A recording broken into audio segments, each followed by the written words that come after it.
Today, I'll walk you through exactly how to view the input data for an executed module inside Make, one of the most useful debugging skills you can have when your automations start behaving unexpectedly. If you find this helpful, go ahead and hit that like button and subscribe so you never miss a new tutorial. And let's get right into it. First, you need to have your scenario open. Head into Make and click on the scenario you want to inspect. This drops you into the Scenario Builder, which is your main workspace where all your modules live, connected by those familiar blue lines. Now here's where it forks depending on what you're looking at. If you've just triggered a run manually and want to inspect it in the moment, you're already in the right place. But if you need to look back at a past execution, which is honestly the most common case when debugging, click the History tab at the top of the screen. You'll see a list of every run that scenario has completed.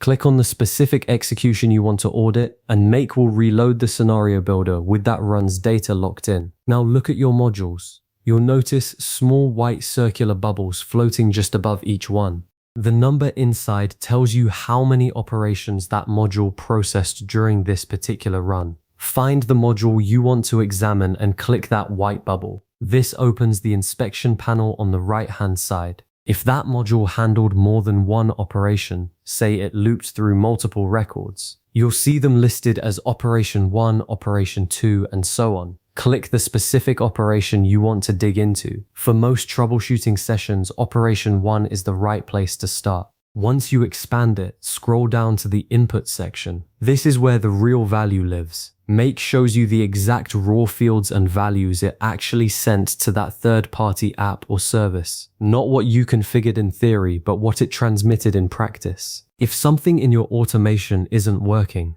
9 times out of 10 you'll spot the problem right here. A missing field, an empty value, or data that got mapped incorrectly somewhere upstream. And that's it. You now know how to inspect input data for any executed module in Make. This one skill will save you hours of guesswork as your automations grow more complex. Drop a comment below if this helped or if there's something specific you'd like me to cover next. I read every one. See you in the next video.